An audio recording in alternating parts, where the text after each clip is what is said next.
வணக்கம். Welcome to கதை திரட்டு. இந்த வீடியோவில் நம்ம என்ன கதை கேட்க போறோம்னா, எழுத்தாளர் PVR அவர்கள் எழுதிய பாரத மாதாவுக்கு ஜே கதையின் முதல் பகுதி. நம்ம சேனலை இதுவரைக்கும் சப்ஸ்கிரைப் பண்ணாதவங்க சப்ஸ்கிரைப் பண்ணுங்க.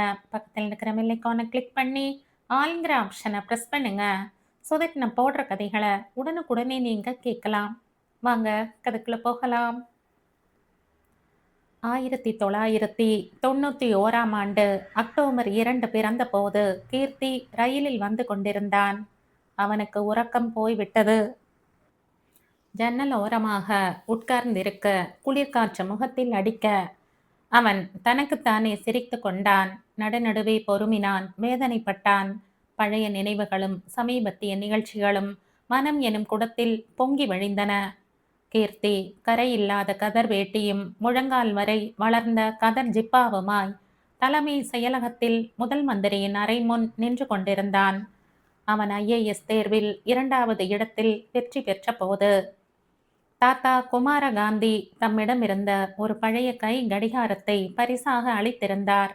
அவருடைய வாழ்க்கையைப் போலவே கடிகாரமும் இன்னும் சீராக நகர்கிறது. தலைமை செயலகத்தில் பணிபுரியும் பல IAS அதிகாரிகள் அவனை அறிவார்கள். அவனும் அவர்களை அறிந்து வைத்திருந்த ஒரே காரணத்தினால் அவர்களிடமிருந்து ஒதுங்கி நின்றான். இந்தியாவிலேயே கதர் வேட்டி கதர் ஜிப்பா அணிந்து அலுவலகத்துக்கு பணிபுரிய வரும் IAS அதிகாரி அவன் ஒருவன்தான் என்பதை நாடே அறியும். பத்திரிகைக்காரர்கள் புகைப்படங்களோடு அவனை விமர்சித்திருக்கிறார்கள். கீர்த்தி கடிகாரத்தை பார்த்தான். 12 அடிக்க 5 நிமிடங்கள். முதன் மந்திரியின் காரியதரிசி அவனை பலமுறை தம் அறையில் உட்கார சொல்லியும் அவன் கேட்காமல் வராந்தாவில் காத்திருந்தான். கடந்த 3 நாட்களாக அவனுடைய பெயர் பத்திரிகையில் கொட்டை எழுத்துக்களில் 3 பத்திகளுக்கும் குறையாமல் புகைப்படத்துடன் வெளிவந்து கொண்டிருக்கிறது. இதனால் தானோ என்னவோ முதல் மந்திரி அன்று பகல் 12 மணிக்கு தம்மை வந்து பார்க்கும்படி சொல்லியிருந்தார். கீர்த்தி எளிதாக மறுத்திருக்கலாம். ஆனால் அது பண்பாகாது என்று தோன்றியது. முதல் மந்திரி பதவி வகிக்கும் மனிதருக்கு மரியாதை கொடுக்க வேண்டுமா வேண்டாமா என்பது அந்த மந்திரியின் தன்மையை பொறுத்திருக்கிறது. ஆனால் அவர் அமர்ந்திருக்கும் நாற்காலிக்கு மரியாதை கொடுத்தாக வேண்டும். அது கடமை மட்டுமல்ல, பண்பும் கூட. தமிழ்நாட்டின் முதலமைச்சர் அப்பாவுடன் 5 வருடங்கள் கல்லூரியில் படித்தவர், குடும்ப சிநேகிதர், மந்திரி பதவிக்கே லாயக்கில்லாதவர். சென்னையை அடைந்ததும் முதல் காரியமாக பாலவாக்கம் ஆசிரமத்துக்கு சென்று தாத்தாவை பார்க்க வேண்டும். அதன் பிறகு முதன் மந்திரி ஹரிகிருஷ்ணன். இந்த இரண்டும் முடிந்த பிறகு ரயிலேறி பொள்ளாச்சி போய்விடுவான். அம்மாவின் ரச வாங்கி, அப்பாவின் மூளிப்பாட்டு, மாமாவின் பேச்சு இவற்றையெல்லாம் ஆசை தீர அனுபவிக்கலாம். திடீரென்று சிப்பந்தி கீர்த்தியின் அருகே வந்து, சார், நீங்க போகலாம் என்றார். கீர்த்தி உள்ளே பிரவேசித்ததும் தம்மையும் அறியாமல் பீகார் முதல் மந்திரி இருக்கையில் இருந்தும் எழுந்தார். கரம் கூப்பினார். வணக்கம் சார், இப்ப நீங்க செஞ்சது சரியில்லை. நான் ஒரு சாதாரண ஆள். நீங்க முதல்ல உட்காருங்க மிஸ்டர் கீர்த்தி. உட்கார்ந்தான். நம்ம பாரதத்துல எவன் வேணும்னாலும் மந்திரி ஆகிவிடலாம் கீர்த்தி. ஆனா எவனாலும் நினைச்சப்ப IAS ஆக முடியாது. கீர்த்தி பதில் சொல்லவில்லை. முதன் மந்திரி புதிதாக எதையும் சொல்லிவிடவில்லை. மௌனமாய் அவரையே பார்த்தான். அவனுடைய ஆஜான பாகமான தோற்றமும் ஊடுருவி பார்க்கும் கண்களும் புன்முறுவலை ஒளிபரப்பும் உதடுகளும் முதன் மந்திரியை தாக்கி இருக்க வேண்டும். அவரும் மௌனமாக அவனை பார்த்தார். நீங்க என்ன காரியமா என்னை வர சொன்னீங்க என்று நான் தெரிஞ்சுக்கலாமா? ஒரே ஒரு காரணம்தான்ப்பா. 7 வருஷமா நீ இந்த மாநிலத்தில் IAS ஆக இருக்க. 5வது வருஷத்துல கலெக்டர் பதவிக்கு உயர்ந்திருக்க.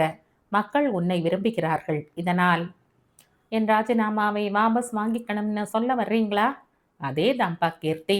உன் ராஜினாமா கடிதம் இன்னும் ஹோம் மினிஸ்டர் கையில் தான் இருக்கு. அவர் உன் தாத்தாவின் பக்தராம். உனக்கு எங்கே என்ன பதவி வேணும்னாலும் தர தயாராம். மன்னிக்கணும் சார், என் முடிவில் ஒரு மாற்றமும் இல்லை. ஹோம் மினிஸ்டர்கிட்ட இதை சொல்லி எனக்கு சீக்கிரம் விடுதலை கிடைக்க ஹெல்ப் பண்ணுங்க. என்ன காரணம்னு நான் தெரிஞ்சுக்கலாமா கீர்த்தி? உன் ராஜினாமா கடிதம் ஒரு வரி கடிதமா இருக்கு. என்னால போய் பேச முடியாது சார். தெரியும். எங்கு பார்த்தாலும் ஊழல், தில்லுமுள்ளு, அரசியல்வாதிகளால் இடையூறுகள். ராமாயணம் மாதிரி சொல்லிக்கொண்டே போகலாம் சார். என் வரையில் நான் சுத்தமாக இருந்தாலும் என்னை சுத்தி ஒரு மாபெரும் சாக்கடையே பிரவாகம் எடுத்து ஓடுறப்ப என்னால சமாளிக்க முடியல சார். கேன்சர் நோய் மாதிரி தேசம் பூராவும் ஊடுருவி அழுந்தி உட்கார்ந்து விட்ட ஊழல்களையும் லஞ்ச லாவண்யத்தையும் இனிமே யாராலும் ஒன்றும் செய்ய முடியாதுப்பா. இது தெரிஞ்சுதான் சார் நான் ஒதுங்கிக்கிறேன். இன்னும் ஒரு நாள் யோசிப்பா எனக்காக. மன்னிக்கணும் சார், நான் யோசித்து எடுத்த முடிவை மாத்த புதுசா ஒரு காரணமும் முளைக்கல. ஒரு நிமிஷம். என்ன சார், உனக்கு கல்யாணம் ஆகிவிட்டதா? இல்ல சார். மேற்கொண்டு என்ன செய்யறதா உத்தேசம்? அதை பத்தி நான் இன்னும் யோசிக்கல சார். ஒரு நல்ல மனிதனை, ஒரு நல்ல ஐஏஎஸ் அதிகாரியை பீகார் இழக்கிறதுங்கிறதை நினைக்கிறப்ப மனசுக்கு வருத்தமா இருக்கு கீர்த்தி. கீர்த்தி பதில் கூறாமல் சிரித்து கொண்டே வெளியேறினான். கீர்த்தி இந்த நாளுக்கு திரும்பினான். ரயில் ஓடிக்கொண்டிருந்தது. அம்மாவின் முகம் கண்ணில் தெரிந்தது. சிரிப்பாலேயே எல்லா உறவினர்களையும் சிநேகிதிகளையும் தன் பக்கம் இழுத்து கொள்ளும் வினோதம் அம்மாவை தவிர யாருக்கு வரும்? கமலம் என்ற பெயர் எவ்வளவு பொருத்தம்! சூரியனை பார்த்ததும் இதழ் வெறிக்கும் தாமரை போலத்தான் அம்மா.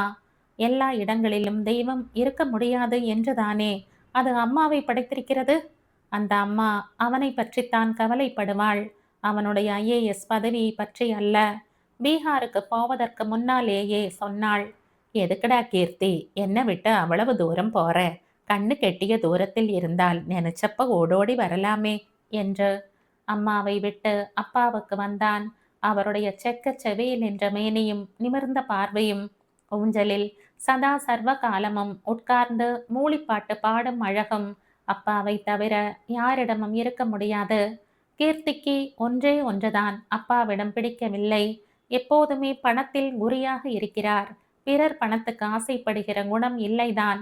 ஆனால் தம் எஸ்டேட் மற்றும் பல வீடுகள் கடைகளில் இருந்து வரும் பணம் சரியாக இருக்க வேண்டும். ஏழைகள் என்றால் உதவி செய்ய வேண்டும் என்ற மனப்பான்மை இருந்த போதிலும் உதவி பெற்றவர்களிடமிருந்து அவர் நன்றியை எதிர்பார்ப்பவர். 700 ஏக்கர் எஸ்டேட்டில் இருந்து வருடத்திற்கு 8 லட்சத்துக்கு குறையாமல் வருவாய் வருகிறது. பொள்ளாச்சியில் இருக்கும் 30 கடைகள், 7 வீடுகள், இவற்றில் இருந்து மாதா மாதம் வாடகை பணம் வேறு.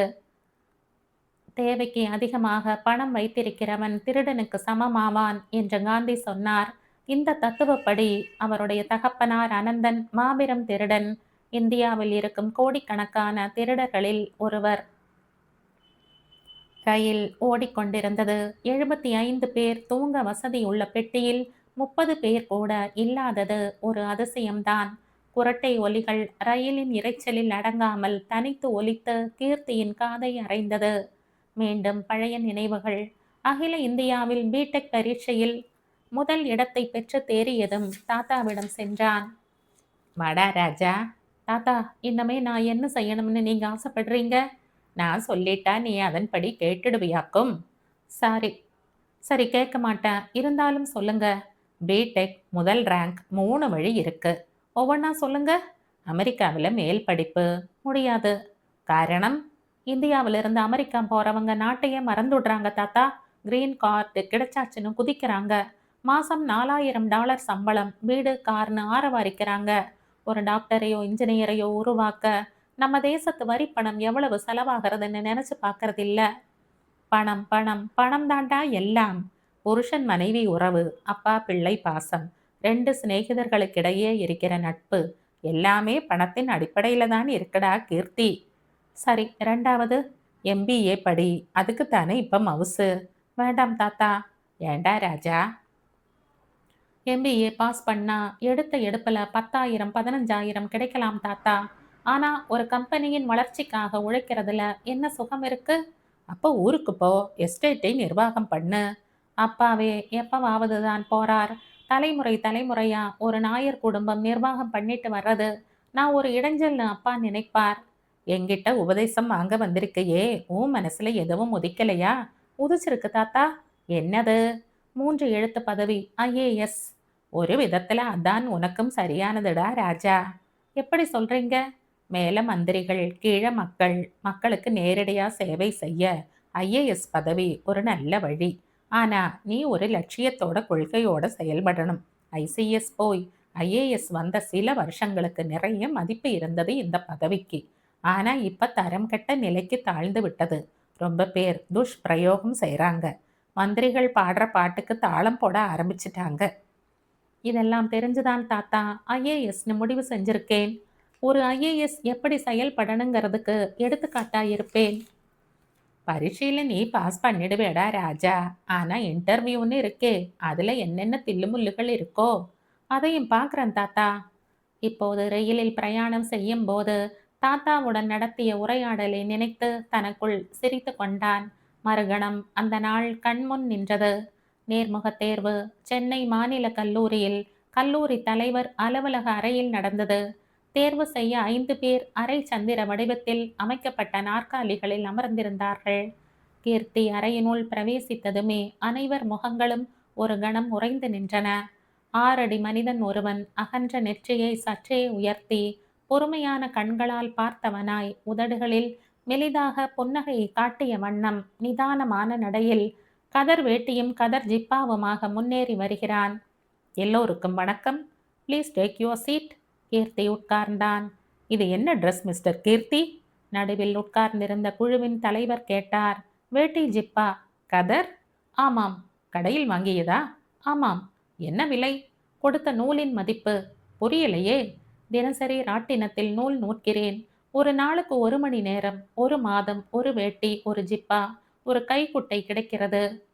உன் அண்டர்வேரும் கதரில்தானா என்று ஒருவர் கேட்டார். கேலியும் குறும்பும் குரலில் தொனித்தன. என் பேச்சை நம்பாவிட்டால் நாம் இருவரும் அந்த பாத்ரூமுக்கு போவோம் சார். நீ ஒரு அரசியல்வாதி மாதிரி காணப்படுகிறாய் என்றார் ஒருவர். மன்னிக்கணும், அது உங்கள் பார்வையில் உள்ள குறை. எதற்கு ஐஏஎஸ் தேர்வுக்கு பரீட்சை எழுதினாய்? ஜெயித்து பதவி பெற. பதவி மோகம், அப்படித்தானே? ஏன், சேவை மோகமாகவும் இருக்கலாம். யாருக்கு சேவை என்று கேட்டார் ஒருவர். மந்திரிகளுக்கா என்று குறுக்கிட்டார் இன்னொருவர். மந்திரிகளுக்கு சேவை செய்ய ஒரு ஐஏஎஸ் பதவி தேவையில்லை. மக்களுக்கு சேவை செய்யவும் ஐஏஎஸ் பதவி தேவையில்லை மிஸ்டர் கீர்த்தி. உண்மைதான் சார். ஆனால் சர்க்கார் பதவி மூலமா செயல்படுறப்ப நிச்சயம் பலன் இருக்கும். உன் தகப்பனார் என்ன செய்கிறார்? எஸ்டேட் சொந்தக்காரர். வருடத்துக்கு என்ன வரும்? 8 லட்சத்துக்கு குறையாமல். அவருக்கப்புறம் எனக்கும் என் தம்பிக்கும். உங்க தம்பி என்ன செய்கிறார்? டாக்டருக்கு படித்து கொண்டிருக்கிறான். நீங்க ஒரு பெரிய பணக்கார குடும்பத்தில் இருந்து வருகிறவர். அது என் தவறு இல்லை சார். இந்த ஐஏஎஸ் பதவி கிடைக்காவிட்டால் உங்களுக்கு அப்படி ஒன்றும் கஷ்டம் இருக்காது. உண்மைதான். ஆனால் அரசுக்கு ஒரு சின்ன நஷ்டம் இருக்கும். கடைசியா ஒரு கேள்வி. Yes sir. ஐஏஎஸ் பதவி கிடைக்கிறது என்று வைத்துக் கொள்ளுவோம். அப்போதும் இதே வேட்டி ஜிப்பாதானா? ஆமாம் சார். நீங்கள் போகலாம். Thank you sir. 1 minute please. Yes sir. உங்கள் அப்ளிகேஷனில் பீகார், அஸ்ஸாம், காஷ்மீர்னு 3 மாநிலங்களை குறிப்பிட்டிருக்கீங்க. ஏன் தமிழ்நாட்டை விட்டுட்டீங்க? ஐ ஆம் இந்தியன் ஃபர்ஸ்ட். நாம தான் தேசத்தை துண்டு போட்டிருக்கோம். மொழிவாரி மாகாணங்களாய் பிரிச்சிருக்கோம். அது சரியில்லைன்னு நினைக்கிறீங்களா? 952 ஹைதராபாத்தில் ராஜாஜி சொன்னார். Division of the country on linguistic basis is a tribal idea அப்படின்னு. நம்ம தேசம் ஒன்றுங்கிற எண்ணமே இப்போ இல்லாமல் போனதுக்கு இப்படிப்பட்ட அமைப்பும் ஒரு காரணம் என்பது என்னுடைய அபிப்பிராயம். சொல்லிவிட்டு கீர்த்தி எழுந்தான். ரயில் ஏதோ ஒரு ஸ்டேஷனில் நின்றுவிட்டு மெதுவாக புறப்பட்டது. அந்த நேர்முக தேர்வு நாள் மறக்க முடியாத நிகழ்ச்சியாக இப்போதும் தோன்றியது. சென்னை வந்தது. கீர்த்தி தன் ஒரே பெட்டியுடன் இறங்கினான். பஸ் நிலையத்தை நோக்கி நடந்தான். அனந்தன் ஆஸ்பத்திரி வியாபாரம் ஆரம்பிப்பது என்ற முடிவுக்கு ஒரு வழியாய் வந்து சேர்ந்து விட்டார். கடந்த வருடம் சென்னையில் ஒரு தனியார் மருத்துவமனையில் ஹிரண்யா ஆபரேஷன் செய்து கொண்டு வெளிவந்த பிறகுதான் இந்த வியாபார எண்ணம் ஒரு விதையாக மனதில் விழுந்தது. இந்த சின்னஞ்சிறு ரண சிகிச்சைக்கு மருத்துவமனையில் 4 நாட்களே தங்கி இருந்ததற்கு மருத்துவமனை வாங்கிய 12,000 ரூபாய் பகல் கொள்ளையாக தோன்றியது. இந்த ஒரு சிறு கேஸ் மூலமாக மருத்துவமனை உரிமையாளர், அதுவும் டாக்டராக இல்லாத உரிமையாளர், நிச்சயம் 7,000 அல்லது 8,000 லாபம் ஈட்டியிருப்பார். அனந்தன் ஒரு 7 மாடி கட்டடம் கட்டி பெரிய பெரிய பிரபலமான டாக்டர்களை கொண்டு வந்தால் அவருடைய ஆஸ்பத்திரியின் வருடாந்திர வருவாய் 30-40 லட்சங்களுக்கு குறையாதே. அன்று இந்த முடிவுக்கு வர காரணமாக இருந்தவன் அவருடைய மூத்த பிள்ளை கீர்த்தி. 9 ஆண்டுகளுக்கு முன் ஐஏஎஸ் பயிற்சிக்கு அவர் முசூரிக்கு புறப்படுவதற்கு ஒரு வாரம் இருக்கையில் அனந்தன் அவனிடம் பேசினார். கீர்த்தி, உன் முடிவில் மாத்தம் இல்லையா? ஏன்பா கேட்குறீங்க? ஐஏஎஸ்ல இப்ப என்னடா பெருமையும் மவுசும் இருக்கு? நான் எஸ்டேட் மேனேஜருக்கு கொடுக்கிற சம்பளம் கூட இப்ப உனக்கு கிடைக்காதுடா. நான் பணத்துக்காகவா ஐஏஎஸ்னு ஓடுறேன்? பின்ன தாத்தா யாருக்கும் எதுவும் செய்ய முடியாத நிலையில் ஒரு ஆசிரமத்தில் உட்கார்ந்து தவிக்கிறார். நீங்களும் மாமாவும் பண மூட்டைகள் மேல உட்கார்ந்து பொழுதை போக்குறீங்க. சத்யா டாக்டர் படிப்புன்னு ஒரு முடிவுக்கு வந்துட்டான். நான் ஒருத்தனாவது 4 பேருக்கு பிரயோஜனம் உள்ளவனா வாழறேனே. அது எப்படியடா சாத்தியம்? சாதாரண மனுஷனுக்கு வேண்டிய உதவிகளை செய்ய ஐஏஎஸ் ஒரு நல்ல வழிப்பா. எனக்கு ஒரு யோசனை. என்னப்பா? நீ சாதாரண மக்களுக்கு உதவி செய்யலாம், அதே சமயத்தில் நல்ல வரும்படியும் வரும். நீயும் இந்த பொள்ளாச்சியிலேயே இருக்கலாம். உன் மாமா சாமா கூட நல்ல யோசனைன்னு சொன்னான். என்ன யோசனை அப்பா? பிரைவேட் காலேஜ், இப்போதைக்கு பிஏ பிஎஸ்சி பிகாம், 2 வருஷத்துக்கு அப்புறம் நிறைய இடத்தை வாங்கி போடுறேன். 3-4 வருஷத்துக்கு அப்புறம் மெடிக்கல் காலேஜ், என்ஜினியரிங் காலேஜ்னு திட்டம் போடுவோம். சாரிப்பா. ஏண்டா? காலேஜ்னா 1000 பிரச்சனைகள் வரும். கல்வி இலாகா மந்திரியில் இருந்து கீழ் மட்டம் வரையில் லஞ்சம் கொடுக்க வேண்டி வரும். கொடுத்த லஞ்சத்தை மீட்க நீங்க ஒவ்வொரு அட்மிஷனுக்கும் பெருந்தொகை வாங்க வேண்டி இருக்கும். நீ போற ஐஏஎஸ்ல மட்டும் லஞ்சம் இல்லையோ? இல்லைன்னு நான் சொல்ல வரலப்பா. உடம்பில் ரத்தம் ஓடுற மாதிரி தேசம் பூரா லஞ்சம் சாக்கடையாக ஓடுறது தான். ஆனா நான் ஏன் ஒரு விதிவிலக்கா இருக்கக்கூடாது? இருக்க போறேன். ஏன் நிச்சயமா இருப்பேன். சரி, நாம பேசிண்டே போகலாம், முடிவு இல்லாம. தோளுக்கு மேல வளர்ந்துட்ட, உன் இஷ்டப்படி செய். அன்று அப்படி ஒரு லட்சிய வெறியோடு சென்ற கீர்த்தி இப்போது பதவியை உதறி எறிந்துவிட்டு ஊர் திரும்ப போகிறான். கல்லூரிகள் கட்ட அன்று மனம் ஒப்பாதவன் நிச்சயமாக ஆஸ்பத்திரி விஷயத்தில் ஆட்சேபனை சொல்ல மாட்டான். தினசரி 100 ஏழைகளுக்கு இலவச வைத்தியம், இருக்கும் படுக்கைகளில் 5% ஏழைகளுக்கு ஒதுக்கப்படும் என்றெல்லாம் சொன்னால் போதும். அவரை போல அவன் வியாபார கண்ணோட்டத்தில் பார்க்க மாட்டான். ஐஏஎஸ் பதவியை உதறி எறிந்ததே தன்னுடைய லட்சியத்தை நிறைவேற்ற முடியவில்லை, லஞ்சத்தை எதிர்த்து நிற்க முடியவில்லை என்ற காரணங்களினால்தான். நிச்சயம் அவருடைய திட்டத்துக்கு எதிராக நிற்க மாட்டான். கீர்த்தி நிர்வாக பொறுப்பை ஏற்றுக்கொண்டால் போதும். ஆஸ்பத்திரியின் அஸ்திவாரத்தில் இருந்து கடைசி வரை எந்த ஊழலும் எட்டி பாராது. 2வது பிள்ளை சத்யாவும் அமெரிக்காவில் இருந்து எம்டி பட்டத்துடன் சில நாட்களில் வரப்போகிறான். அவருடைய ஆஸ்பத்திரி கட்டி முடிய குறைந்தது 2 ஆண்டுகளாவது ஆகும். அதுவரையில் சென்னையில் ஒரு பிரபல ஆஸ்பத்திரியில் சத்யா பணிபுரியலாம். தொழிலில் ஒரு அனுபவம் வேண்டுமே. அவனுக்கு மனைவியாக மைத்துனன் சாமாவின் பெண் சுமுகியும் அடுத்த வருடம் எம்பிபிஎஸ் முடித்து விடுவாள். பணத்துக்கு அவர், உதவிக்கு சாமா, உபதேசத்துக்கு மாமனார் குமாரகாந்தி, நிர்வாகத்துக்கு கீர்த்தி. மற்ற மருத்துவ நிபுணர்களோடு இணைந்து ஆஸ்பத்திரியை திறம்பட இயக்க டாக்டர் சத்யா, அனந்தன் கம்பெனியின் சேர்மன். கீர்த்தி மேனேஜிங் டைரக்டர், சத்யா இணை managing director and chief medical officer.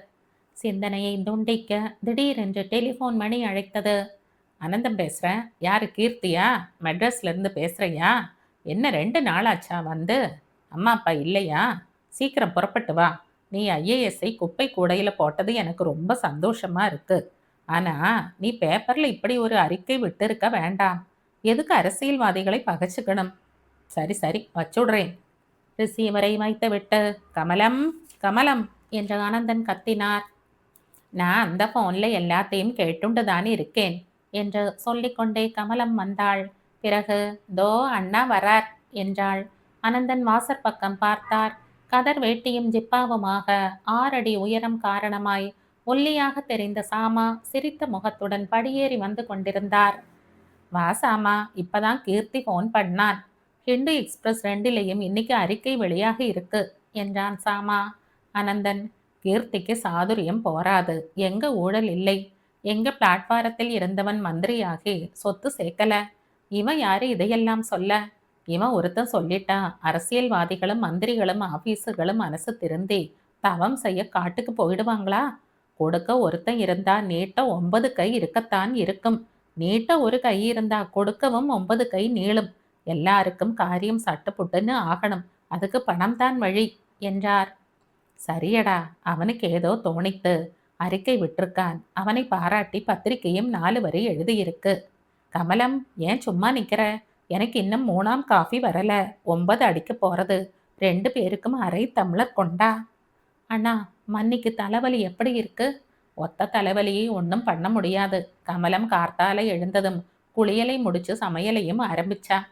காஃபிக்கு பிறகு ஆனந்தன் பேச்சை ஆரம்பித்தார். கீர்த்தி ஒரே அடியாய் திரும்பி வருவது ஒரு வரப்பிரசாதம் மாதிரி என்றார். பிறகு, என்ன சாமா, உன் அபிப்பிராயம் என்ன? சில சமயங்கள்ல எனக்கு என்னவோ கலக்கமும் பயமும் வர்றது. எதுக்கு பயம்? ஏன் கலக்கம்? ஆனந்தா, நீ உன் மனசுல ஒரு தீர்மானத்தை கொண்டு வந்தா அதை செயல்படுத்தாம இருக்க மாட்ட. கீர்த்தி இருக்கான், சத்யா இருக்கான், முடிஞ்ச மட்டும் நானும் உதவி செய்கிறேன். ஆஸ்பத்திரி நன்னா நடக்கணும்டா சாமா. வருஷம் 365 நாளும் ஓய்ச்சல் ஒழிவில்லாம இருக்கிறது 2 இடம்தான் அனந்தா. ஒன்று வீட்டு சமையலறை, இன்னொன்று ஆஸ்பத்திரி. தினசரி பசி வர்ற மாதிரி தினசரி புது புது நோயாளிகளும் பிறந்து கொண்டுதான் இருக்கா. இப்ப இந்த ஆஸ்பத்திரி வியாபாரத்தை விட பணத்தை அள்ளி கொட்டுற வியாபாரம் எதுவும் கிடையாது ஆனந்தா என்ற சாமா தொடர்ந்தான். நீ எந்த தொழில் ஆரம்பிச்சாலும் 100கணக்கான ஊர்களில் டஜன் டஜனா சலூன் வச்சாலும் வாரத்தில் ஒரு நாள் லீவு விட்டு ஆகணும். சுதந்திர தினம், குடியரசு நாள், காந்தி பிறந்த நாள்னு மூடி ஆகணும். தீபாவளி, பொங்கல் இதெல்லாம் வேற இருக்கு. நீ இப்போ ஒரு முடிவு எடுத்தாச்சு, இதுல ஏன் நில்லு? உனக்கு இல்லாத சுக சௌகரியங்கள் அந்த குபேரனுக்கு கூட இல்லை என்றான் சாமா. யார் அண்ணா நீ சொல்ற குபேரன் என்ற தங்கை கமலம் கேட்டாள். வெங்கடாஜலபதிக்கு கடன் கொடுத்துட்டு இன்னும் வட்டி மட்டும் வாங்கிட்டு முழிக்கிற குபேரன் கமலம். சாமா, நீ சும்மா இரு என்றார் அனந்தன். நானும் நீயும் சொன்னா இவர் மண்டையில ஏறாது அண்ணா. தனக்காக ஏதேனும் தத்து பித்துன்னு தோணும் என்ற அவள் தொடர்ந்து, யார்கிட்டையும் மூச்சு விடாம ஒரு நாள் திடீர்னு வேர்க்கடலையையும் எள்ளையும் 500 டன் 1000 டன்னுன்னு வாங்கி கலப்படமில்லாத எண்ணெய் தயார் பண்றேன்னு வேட்டியை வரிஞ்சு கட்டிட்டு நிப்பார். எண்ணெய் டின்ல விடறதுக்கும் மார்க்கெட்ல விலை சரியறதுக்கும் சரியா இருக்கும். போன வருஷம்தான் பார்த்தமே, 4 லட்சம். அதை தாரை வார்க்கறதுக்கு ஒரு பிடி எள் இவர் கையில இல்லை என்றாள். எஸ்டேட்ல இருந்துதான் வருஷா வருஷம் 7 லட்சம் 8 லட்சம்னு வர்றதே. ஒரு வாட்டி 4 லட்சம் கையை கடிச்சா என்னவாம்? கோசாரத்துல சனி 8ல நின்ன விபரம் அப்புறம் தானே தெரிஞ்சது. இதையெல்லாம் விடுடா ஆனந்தா. கமலம், நீ ஏன் இவன் மனசை புண்படுத்துற? சும்மா இரு என்றான் சாமா. சாமா, கேளுடா. இந்த ஆஸ்பத்திரி விஷயமா நான் மட்டும் ஒரு முடிவு எடுத்தா போராது. அடுத்த மாசம் 10ஆம் தேதி லண்டன்ல இருந்து சத்யா வர்றான். ஐஏஎஸ்ஐ உதறி எறிஞ்சிட்டு கீர்த்தி மெட்ராஸ் வந்தாச்சு. அவ 2 பேரும் என்ன சொல்றான்னு பார்ப்போம். டாக்டர் சத்யா ஒரு எம்டி, மிஸ்டர் கீர்த்தி மாஜி ஐஏஎஸ். ஆஹா, என்ன பொருத்தம், என்ன சேர்க்கை என்றான் சாமா. பிறகு, மணிமணிய 2 பிள்ளைகள் அனந்து.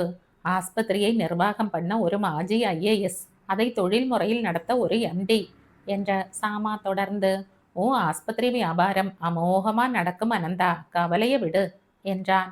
12 மணிக்கு சாமாவும் அனந்தனும் சாப்பாட்டு மேஜைக்கு வந்தார்கள். கமலம், நான் வீட்டில் போய் சாப்பிட்டு கொள்கிறேன். ஒரு கப் ரசமும் ஒரு அப்பளமும் மட்டும் கொடு என்றார் சாமா. சாப்பாடு மேஜையின் முன் உட்கார்ந்த பிறகு சாமா பேச்சை வேறு திசையில் திருப்பினார். அவர் குணம் ஏதாவது பேசிக்கொண்டே இருக்க வேண்டும். வயது 54, ஆரம்பிக்கப் போகிறது. கதர் ஜிப்பாவை தவிர வேறு விதமான உடையை 18 வயதில் இருந்து அவர் அறிந்ததில்லை. லயோலா கல்லூரியில் BA பட்டம், சர்வகலாசாலையில் 3வது இடம், சட்டக்கல்லூரியில் BL 2வது இடம். அப்பா பொள்ளாச்சியில் வக்கீலாக கொடி கட்டி பறந்தவர். ஒரே பெண் கமலத்தை எஸ்டேட் அதிபர் நாராயணனுடைய ஒரே பிள்ளை அனந்தனுக்கு கொடுத்துவிட்டு 7-8 லட்சம் ரூபாய் ரொக்கத்தையும் பாலக்காடு சாலையில் மாளிகையையும் 100கணக்கான சட்ட புத்தகங்களையும் ஒப்படைத்து விட்டு போனார். போனவர் போனதுதான். இப்போது அட்டத்தில் போட்டுவிட்ட காந்தியை வெளியே கொண்டு வர பார்க்கிறார். கீர்த்தி இப்போது அவருக்கு உடந்தை. தந்தை தொழில் சாமாவை கவரவில்லை. சில ஆண்டுகள் அரசியலில் மூழ்கினான். தன் நேர்மைக்கும் அரசியலுக்கும் சம்பந்தம் இல்லை என்ற விழிப்புணர்ச்சி ஏற்பட்ட போது விலகினான். அவ்வப்போது பத்திரிகைகளுக்கு கட்டுரைகளும் ஆசிரியருக்கு கடிதங்களும் எழுதி வந்தான். நாள் செல்ல செல்ல இதிலும் ஈடுபாடு குறைந்து ஒரே அடியாய் நின்று போயிற்று. ஆஸ்பத்திரியை ஒரு வியாபார கண்ணோட்டத்துடன் தான் அனந்தன் நினைப்பார். அதை சமூக சேவையாக கருத மாட்டார் என்று சாமாவுக்கு தெரியும். இதனால் தான் அவருடைய மனதுக்கு இசைந்தாற் போல அவன் பேச வேண்டியதாயிற்று. ஆனால் முதலீடு செய்ய பணம். திடீரென சாமாவின் மனதில் ஒரு எண்ணம் பொறியாக உதித்தது. கீர்த்தி திருவான்மியூர் பஸ் நிலையத்தை அடையும் போது காலை 6 மணி. பாலவாக்கம் பஸ்ஸுக்காக அரை மணி நேரம் காத்து கொண்டிருக்கையில் தாத்தா இப்போது என்ன செய்து கொண்டிருப்பார் என்ற கேள்வியும் அதைத் தொடர்ந்து பழைய இனிமையான நினைவுகளும் எழுந்தன. சென்னை ஐஐடியில் படித்து கொண்டிருந்த நாட்கள். கோதாவரி ஹாஸ்டலில் 2வது மாடியில் ஒரு கோடியில் இருந்தது அவனுடைய அறை. காலை 4 மணிக்கு கண் விழித்தால் 5:30 வரை முந்தின நாள் பேராசிரியர்கள் சொல்லிக் கொடுத்ததையெல்லாம் நினைவு கூர்ந்து சம்பந்தப்பட்ட புத்தகங்களை படிப்பான். அதன் பிறகு சரியாக 6:30 வரை அவன் சுற்றும் ராட்டின ஒலி கேட்டு கொண்டிருக்கும். நூற்ற நூலை சிக்கல் இல்லாமல் எடுத்துவிட்டு குளிக்க செல்வான். 8 மணியில் இருந்து மாலை 4 வரை வகுப்புகள், சாப்பாடு, நூலகம் என்ற நேரம் போகும். 4:30 மணிக்கு ஹாஸ்டலுக்கு திரும்பும் அவன் மீண்டும் நூலகத்துக்கு வருவான். அங்கு எல்லா விதமான புத்தகங்களும் இருக்கும். ஜெர்மனியின் ஆதரவோடு இயங்கும் சென்னை ஐஐடியின் நூலகத்தில் அவனுக்கு பிடித்த புத்தகங்கள். ரோமெயின் ரோலண்டு காந்தியை பற்றி எழுதியது. கோத்தே எழுதிய நாடகங்கள். ஆல்பர்ட் ஜன்ஸ்டின் வாழ்க்கை சரித்திரம். காந்தி எழுதிய சத்திய சோதனை. நேருவின் டிஸ்கவரி ஆஃப் இந்தியா. ராஜாஜியின் ராமாயணம் மற்றும் பாரதம். இரவு 7 மணியில் இருந்து 8:45 வரை சில நண்பர்களுடன் அரட்டை, சாப்பாடு. 9 மணிக்கு அறை இருளில் மூழ்கிவிடும். மறுநாள் காலை 4 மணிக்குத்தான் மீண்டும் வெளிச்சம். ஐஐடியில் அவனுக்கு கிடைத்த பெயர் ஜூனியர் காந்தி. இதை அவன் பெருமையாக எடுத்துக்கொள்ளவில்லை. காந்தி எங்கே, அவன் எங்கே? இந்த தினசரி வாழ்க்கையில் வாரம் ஒரு முறை மாற்றம். சனிக்கிழமை பிற்பகல் 3 மணிக்கு பாலவாக்கம் ஆசிரமத்துக்கு புறப்படுவான். இரவு நீண்ட நேரம் தாத்தாவுடன் பேச்சும் சர்ச்சையும். அவர் அந்த காலத்தை பற்றி பேச ஆரம்பித்தால் நயாக்ரா நீர்வீழ்ச்சிதான். சில சமயங்களில் காலை 3 மணி வரை கூட தொடரும். காலையில் இருவரும் ஒன்றாக ராட்டினத்தை சுழல விட ஆரம்பித்து விடுவார்கள். இருவருக்கும் இடையே போட்டி. ஒரு தடவை கூட கீர்த்தி தாத்தாவை வென்றதில்லை. தாத்தாவுடன் இருப்பதே ஒரு சுகானுபவம். அவரே ஒரு பாடசாலை. அவருடைய புண்படுத்தாத ஹாஸ்ய பேச்சு ஒரு சங்கீதம். யார் மீதும் குற்றம் கூறாத பண்பு ஒரு கல்வி. ஞாயிற்றுக்கிழமை இரவு அவன் கோதாவரிக்கு திரும்புவான். இந்த தாத்தாவை பார்த்து ஏறக்குறைய 1.5 வருடங்களாகிவிட்டன. இப்போது எப்படி இருக்கிறார்? நடையில் இப்போதும் அதே துள்ளல் இருக்கிறதா? இன்றும் காலையில் நவதானிய கஞ்சியும் பிற்பகலில் பாதி வெந்த காய்கறிகள் தானா? இரவு இட்லியும் மோரும் தானா? திடீரென்று பாலவாக்கம் வழியாக உத்தண்டி செல்லும் பஸ் வந்தது. குமாரகாந்தியின் ஆசிரமம் பாலவாக்கத்தில் 3 ஏக்கர் நிலப்பரப்பில் அமைதியாக உறைந்து கிடந்தது. ஆசிரமத்தில் அகலம் 23 அடி, நீளம் 30. ஒரு மாபெரும் கூடம். அறைகள் இல்லை. ஒரு மூலை சமையல் செய்ய, இன்னொன்று பாத்திரங்கள் வைக்க. வாயிலை கடந்ததும் இடதுபுறம் ஒரு கோரைப்பாய், ஒரு ராட்டினம், ஒரு பெரிய மூங்கில் கூடையில் பஞ்சு, 3 தட்டு மர ஷெல்ஃபில் நூற்ற நூல் சீராக கட்டி வைக்கப்பட்டிருக்கிறது. வலது புறத்தில் நீள அகலமான பாய்கள். அவை மீது 5-6 பஞ்சு திண்டுகள். சுவரில் ஒரே ஒரு பெரிய படம். பொக்கைவாய் சிரிப்பால் உலகையே வென்ற மகான். குமாரகாந்தி 6 மணிக்கு ஆசிரமத்தை விட்டு வெளியே வந்தார். சுற்றிலும் மரங்கள், செடிகள், கொடிகள் தான். 5-6 முயல்கள் அங்கும் இங்குமாக ஓடின. 2 மான்கள் துள்ளி விளையாடின. ஒரு மாமரக் கிளையில் 2 பச்சை கிளிகள். குயில்களும் காகங்களும் சிதறி பறந்தன இருந்தன. ஆசிரமத்துக்கு முன்னால் இருக்கும் நந்தவனத்தை பார்வையிட்டான். பற்பல வண்ணங்களில் ரோஜா பூத்து குலுங்கியது. தரை மீது உதிர்ந்து விழுந்த பன்னீர் பூக்கள். செவ்வரளிக்கும் நந்தியாவட்டைக்கும் கணக்கில்லை. நந்தவனத்தின் நட்ட நடுவே ஓங்கி வளர்ந்த கமுகு மர ஜோடி கம்பீரத்தை நிலைநாட்டியது. நந்தவனத்தை தாண்டி வந்தார். இருபுறமும் ஒரு சிறு காய்கறி மார்க்கெட்டே தெரிந்தது. கத்தரி, புடலை, தக்காளி, வெண்டை, மிளகாய், அவரை என்று எத்தனையோ. அக்கம் பக்கத்தில் உள்ளவர்களுக்கும், தோட்டக்காரன், வேலைக்காரி, பால்காரன் போன்றவர்களுக்கும் குமாரகாந்தி வாரி வாரி வழங்கினார். குமாரகாந்தி வேகமாக நடந்தார். 75 வயது என்று யாராவது கூறினால் நம்ப மாட்டார்கள். பிறந்த நாள் சான்றிதழே கேட்பார்கள். 10 வயது கூட்டி சொல்கிறார் என்று சொல்லி சிரிப்பார்கள். தோப்புக்குள் புகுந்தார். மா, பலா, வாழை, கொய்யா மற்றும் சப்போட்டா மரங்கள் ஒரு சிறு காட்டையே நினைவுக்கு கொண்டு வந்தது. ஒரு சப்போட்டா மரத்தின் அடியில் குமாரகாந்தி நின்று கொண்டிருந்த போதுதான் நெடுஞ்சாலையில் இருந்து புறப்படும் ஆசிரம பாதையில் கீர்த்தி ஒரு பெட்டியுடன் நடந்து வருவதை பார்த்தார். ராஸ்கல், ஒரு லெட்டர் கூட போடவில்லை என்று முணுமுணுத்து கொண்டார். அன்பும் பாசமும் முணுமுணுப்பில் ஒலித்தன. அவரும் பாதைக்கு வந்தார். 20 அடி அகலமான பாதையில் பழைய தலைமுறை இளைய தலைமுறைக்காக காத்திருந்தது. தம்மை கண்டதும் பேரன் ஓடோடி வருவதைக் கண்ட குமாரகாந்தி அவனுக்கு ஈடு கொடுக்கும் வகையில் அவனை நோக்கி விரைந்தார். பீஷ்மரும் அர்ஜுனனும் சந்தித்து கொண்டார்கள். வாடா ராஜா, வா, ஏன் இழைச்சு போயிட்ட? நீங்க கொஞ்சம் சதை போட்ட மாதிரி இருக்கீங்க என்ற கீர்த்தி. தாத்தா, எப்படி இருக்கீங்க? உங்களை நினைக்காத நாளே இல்லை. வா, வீட்டுக்குள்ள போகலாம். பெட்டியை என் கையில கொடு. ஆசிரமம்னு சொல்லுங்க தாத்தா. உன்ன உறங்க ஒரு இடம் இருந்தா அது வீடு தாண்டா கீர்த்தி. கீர்த்தியை விட ராஜாதான் இனிமையா இருக்கு தாத்தா. உன் பெயர் மறந்து போகலேன்னு காட்ட வேண்டாமாடா ராஜா. இருவரும் ஆசிரமத்துக்குள் புகுந்தார்கள். ஏண்டா, பொள்ளாச்சியிலிருந்து தானே வர்ற என்று காந்தி கேட்டார்.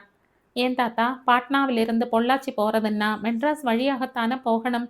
மெட்ராஸ்ல காலை வச்சா நான் முதல்ல போற இடம் எதுன்னு கூட உங்களுக்கு தெரியலையே. பாவம், நீங்க என்ன செய்வீங்க? வயசாட்டுதே. படவா, ரொம்ப நாளாச்சு தாத்தா நீங்க இப்படி கூப்பிட்டு. லீவில் வந்திருக்கியா? எத்தனை நாள்? சொன்னா நீங்க சந்தோஷப்பட்டாலும் நான் ஆச்சரியப்பட மாட்டேன். புரியறதடா ராஜா. நான் தோத்து போயிட்டேன் தாத்தா. என்னால தாக்கு பிடிக்க முடியல. நல்ல காரியம் செய்தடா ராஜா. கடமை, கண்ணியம், கட்டுப்பாடு இதெல்லாம் மேடை பேச்சுக்குத்தான் அழகா இருக்கும்.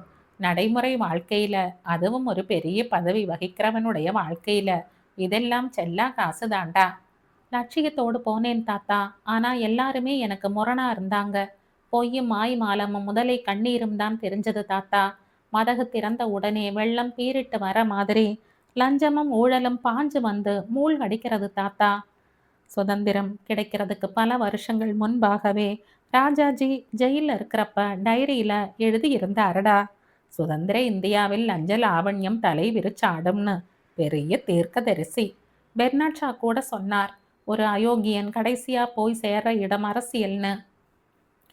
பாம்பு சட்டையை உரிச்சு எரிஞ்ச மாதிரி நீ இப்ப ஐஏஎஸ்ஐ உரிச்சு போட்டுட்ட. ரொம்ப சரி. ஆனா இனிமே என்ன செய்யறதா உத்தேசம்? கண்ணை கட்டி காட்டுல விட்டாப்புல இருக்கு தாத்தா. உங்களோட 4-5 நாள் தங்க போறேன். அப்புறம் பொள்ளாச்சி. அப்பாவும் அம்மாவும் சந்தோஷப்படுவா. நான் வேலையை விட்டதை எண்ணி. அப்பாவும் மாமாவும் எனக்காக ஒரு வியாபாரம் ஆரம்பிக்க திட்டம் கூட போடுவாங்க. காஃபி பொடி இல்லடா கீர்த்தி. அது தெரிஞ்சுதான் நான் வர்ற வழியிலேயே ஒரு டின் ப்ரூ வாங்கி வந்தேன். இப்ப என்ன பசு? சிந்தியா? ஜெர்சியா? ஜெர்சி தான். கார்த்தால 5 லிட்டர், சாயங்காலம் 3 லிட்டர் கறக்கிறது. நீங்க 1/2 லிட்டரை வச்சுண்டு பாக்கி எல்லாத்தையும் ஏழை குழந்தைகளுக்கு கொடுத்துடுவீங்களே. இன்னைக்கு உனக்கும் தரேன்டா. நீயும் ஒரு ஏழை குழந்தை தானே. அது சரி, நீ என்ன காரணத்துக்காக ராஜினாமா செய்த? எல்லாம் விவரமா பேப்பர்ல வரும் தாத்தா, படிச்சு பாருங்கோ.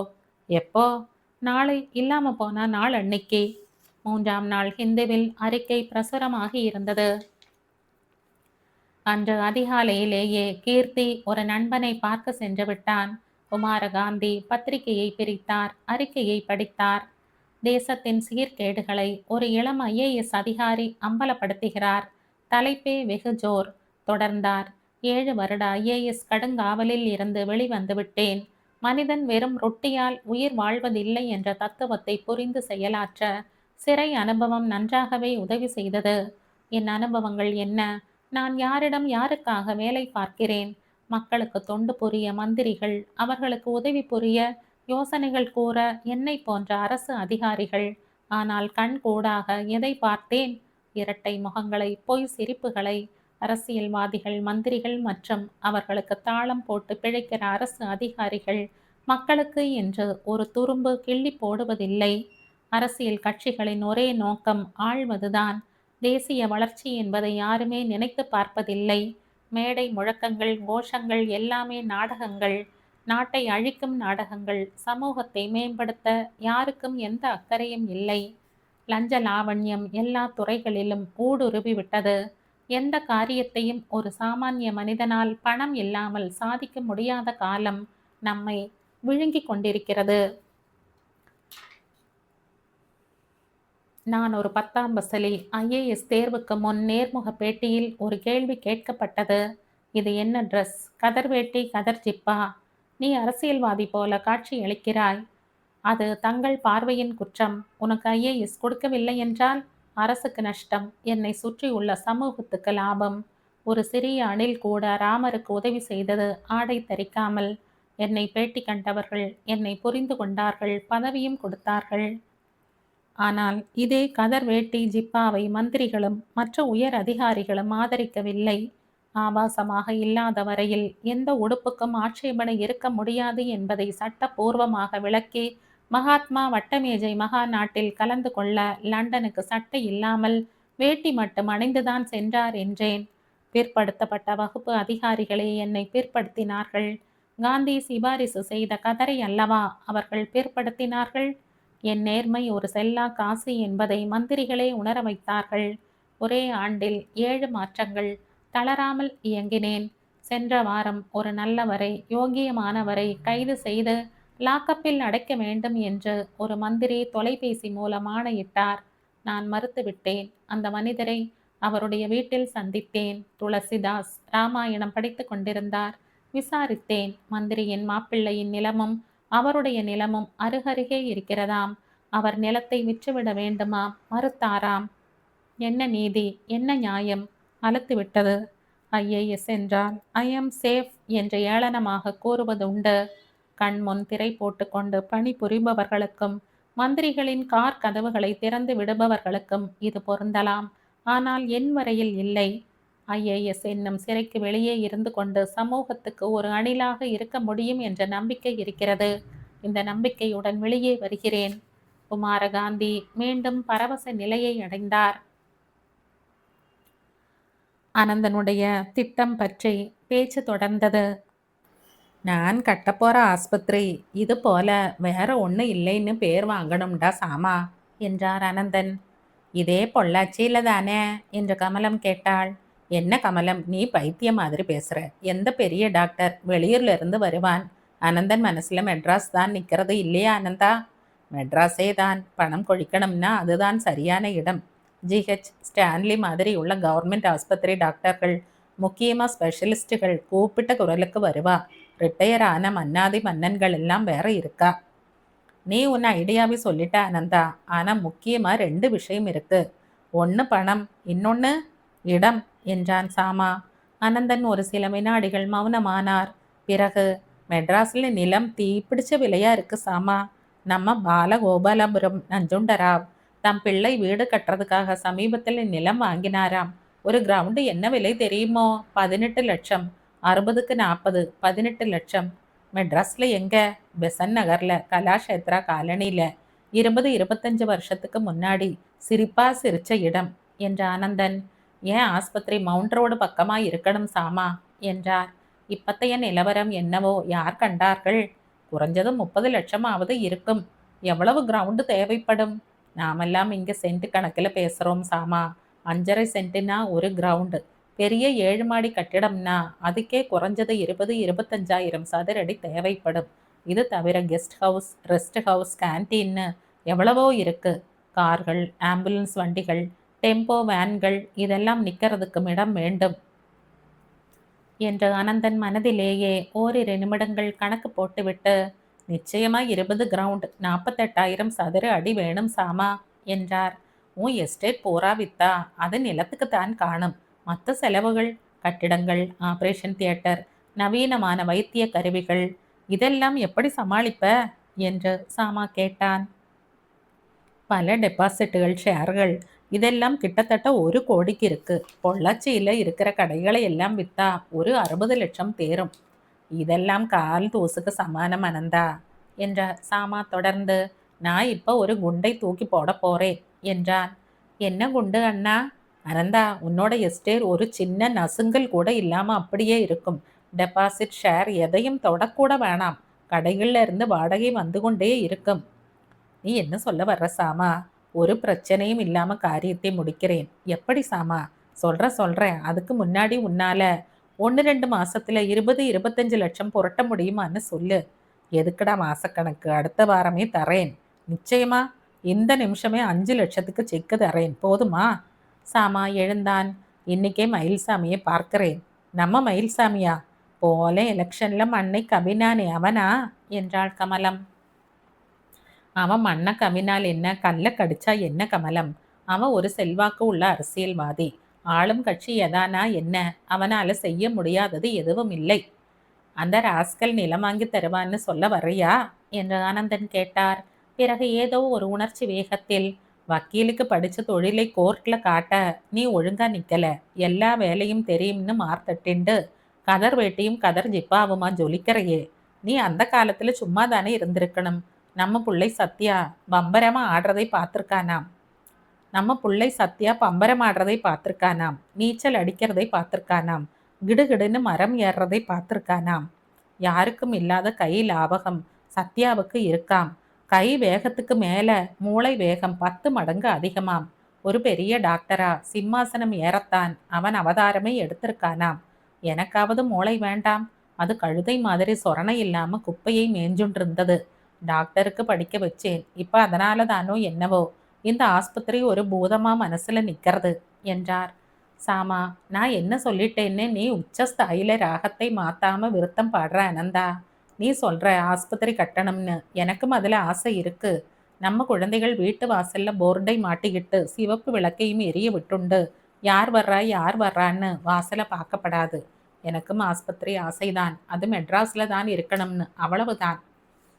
மயில்சாமி, மெட்ராஸ்ல நிலம் வாங்கி தருவான்னு சொல்ல வர்றையா சாமா? விஷயத்தை எங்கிட்ட விடு அனந்தா என்றான் சாமா. நீங்க அண்ணா சொன்னபடி செய்யுங்களேன் என்றாள் கமலம். மயில்சாமியை பார்த்தா காரியம் நிச்சயம் நடக்கும். ஆனா பணத்தை கொட்டுறதுக்கு முன்னாடி ஏன் கீர்த்திகிட்டையும் சத்யா கிட்டையும் இது பத்தி பேசப்படாது? அவ 2 பேர் தானே நாளைக்கு ஆஸ்பத்திரியை நடத்த போறா. அவசியம் இல்லை சாமா. நிலம் வாங்குற வரை இது நம்ம 3 பேருக்குள்ள இருக்கட்டும். எடுத்த எடுப்பிலேயே கீர்த்தி ஏதானும் சொல்லி நிறுத்த பார்ப்பான் என்றார் அனந்தன். ஐஏஎஸ்ஐ தூக்கி எறிஞ்சவனிடம் எனக்கும் பயமாத்தான் இருக்கு அனந்தா. சரி, விஷயத்துக்கு வாசாமா. மயில்சாமி எப்படி நிலம் வாங்கி தருவான்? ஏதேனும் புறம்போக்கு நிலத்தை என் பேர்ல பட்டா போட்டு தர மந்திரிகள்கிட்ட போவானா என்ற அனந்தன். இப்போதைய சீஃப் மினிஸ்டர் அரியும் நானும் காலேஜ் நாள்ல ஒரே தலகாணியில தலை வச்சு படுத்தவங்கிறதை மறந்துடாத. மயில்சாமி செய்யற தில்லு முள்ளு வெளியே வந்தா அரி மூஞ்சியில என்னால முழிக்க முடியாது. மயில்சாமி என்ன செய்தா உனக்கு என்ன அனந்தா? அரி வரையில உன் பெயர் போகாது. எந்த புறம்போக்கு நிலமும் உன் பேர்ல பட்டா ஆகாது. போதுமா? புதிரும் விடுகதையுமா பேசுறேடா சாமா. சாமா ஓரிரு நிமிடங்கள் அனந்தனையே கண் கொட்டாமல் பார்த்தான். பிறகு, அனந்தா, நிச்சயமா நீ வெகுளி இல்லை, ஆனா ஞாபக மறதிக்காரனா இருக்க என்றான். புரியல. எதை மறந்து போயிருக்க? சொல்லட்டுமா? சொல்லு, உசுர வாங்காத. சாமா சிரித்து கொண்டே பேசினான். மெட்ராஸ்ல மவுண்ட் ரோட்ல இப்ப அண்ணா சாலை தேனாம்பேட்டை பகுதி தெரியும் இல்லையா? தெரியும்டா. நான் 5 வருஷம் மெட்ராஸ்ல படிச்சவன். சொல்லு.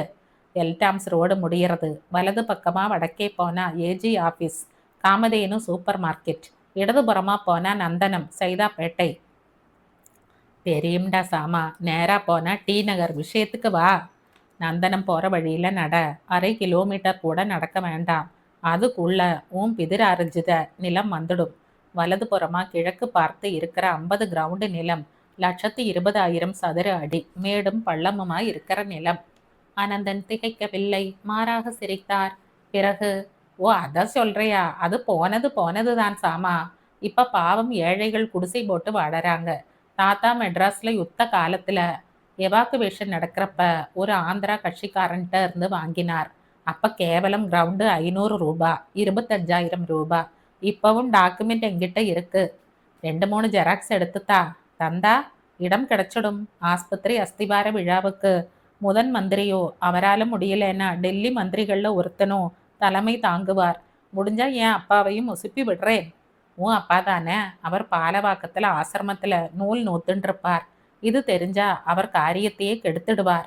அப்ப காரியம் முடிஞ்சப்புறம் நானே அவரை பார்த்துடுறேன். போதுமா? எல்லாம் சரிதான் சாமா. காலி மனையில ஒருத்தன் குடிசை போட்டா அவ்வளவுதான். லேசில கிளப்ப முடியாது. ஏன் கோர்ட்லையும் ஜெயிக்க முடியாது. காரியத்தை எங்கிட்ட விடேன். நான் தான் சொன்னனே, மயில்சாமியால ஆகாதது எதுவும் இல்லைன்னு. இதுவரையில அந்த இடம் உனக்கு தேவையில்லாம இருந்தது. இப்ப தேவைப்படுறது. பணம் கொடுத்து வாங்குறதானா? இப்ப அங்க கிரவுண்டு என்ன விலை தெரியுமா ஆனந்தா? 30-40 லட்சம் இருக்காது என்று கமலம் குறுக்கிட்டாள். 50 கிரவுண்டுனா 20 கோடி கிடைக்கும் கமலம். மயில்சாமி 25, மிஞ்சி போனா 30 லட்சத்துல காரியத்தை முடிச்சு தருவான் என்றார் சாமா. ஏழை ஜனங்கள் பாவம், அவங்க என்னடா செய்வாங்க? அவங்க கண்ணீர் விடப்படாது, அவ்வளவுதானே. நாங்க பாத்துக்கிறோம் என்றான் சாமா. நீ இன்னிக்கே மயில்சாமியை பார்த்துடேன். நீ பார்த்தப்புறம் டாக்குமெண்ட்டை ஜெராக்ஸ் எடுக்கிறேன். அப்படியே செய்யற ஆனந்தா. அவன் மாக்கினாம்பட்டி வீட்டில் இருக்கானோ இல்ல வேட்டைக்காரன் புதூர் எஸ்டேட்ல இருக்கானோ? ஃபோன் பண்ணிட்டு போறேன். சாமா வெளியேறினான். இந்த கதையின் தொடர்ச்சியை அடுத்த பதிவில் கேட்கலாம். நன்றி.